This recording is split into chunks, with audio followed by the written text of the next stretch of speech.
I'm Lauren Green, and you're in the strategy room. The Democratic establishment may be backing Hillary Clinton, but big labor is starting to peel away. Several local chapters of the AFL-CIO have started backing Bernie Sanders against the wishes of their national leadership. This as Sanders edges closer to Clinton in recent polls done in key early primary states. Here with reaction, our political strategist Kelly Grace Gibson and Matt Keelen. Welcome to you both. Thanks very Lauren. much. Kelly, let me start with you. So is there this growing divide among big labor? I don't think so. You know, I think the reaction to the local chapters having an outward opinion about their presidential choice is that the strength of an AFL-CIO endorsement comes from a one unified voice. So it isn't about a difference between Bernie Sanders as the next president or Hillary Clinton as much as it about the strength of that endorsement comes from a solidified voice and it not splitting, it not diluting the strength of that endorsement. You know, Bernie Sanders and Hillary Clinton are more similar than they are different in the issues of working class Americans. And so this isn't a question about their personal strengths as it is about the purpose of that endorsement. Matt, what do you think? Because in the past presidential elections, the AFL-CIO has waited until the Democratic kind of candidate has been chosen almost and got the necessary votes to actually endorse them. So, but is there this growing divide among the big labor? I do think what we're witnessing, Lauren, is kind of a slow-moving train wreck, which is Hillary's campaign right now. Typically, a train accident's pretty fast-hitting. This one is slowly coming off the tracks, and this is just kind of a symptom that shows where she's having a lot of trouble. You talked about Bernie Sanders' poll numbers, but at the grassroots level, most Democrats that we're hearing about in the news anyway are not particularly thrilled with her type of corporatist, crony capitalist Democrat strategy. Yeah, you know, Kelly, reportedly leading union leader Richard Trumka is trying to crack the whip. He's telling the locals, you know, you can't endorse these presidential candidates. That's up to the federal, the national level. What does this signal to you?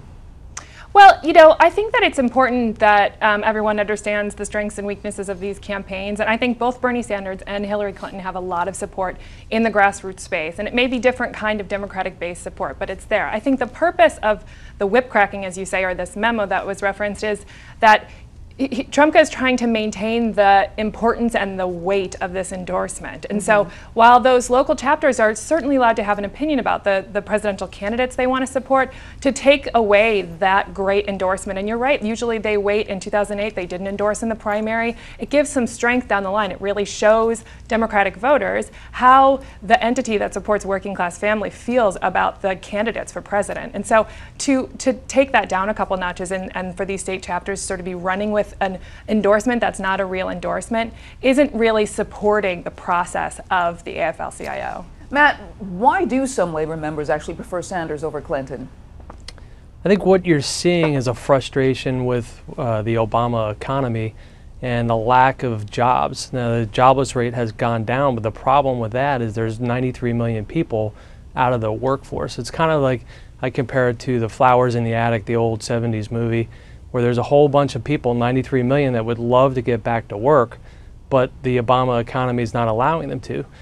Politicians like Barack Obama and Hillary Clinton are talking about trade adjustment assistance and extended unemployment benefits. These people don't want that. They want to work. And there's a great frustration with the leadership of the Democratic Party, including Barack Obama and Hillary Clinton. You saw it all play out on the trade fight a couple of weeks ago. Don't give us trade adjustment assistance, give us jobs. And that's where the frustration's coming from. All right, and Kelly, I'm going to give you the last word. Sure, I mean, yes, I think that it's important to weigh job creation with the responsibility to our working class American families, and things like fighting for an increase in the minimum wage and Family Medical Leave Acts, and some of these things that Bernie Sanders and Hillary Clinton really agree on and they work together in the Senate that are important to this union are what should be part of the conversation. And Trumka and the AFL-CIO understand that, and that's why they're holding this endorsement as something of such importance. All right, I want to thank you so much, Kelly and Matt. Thank Want you. to check out foxnews.com for more on the 2016 presidential race. I'm Lauren Green, and thanks for watching.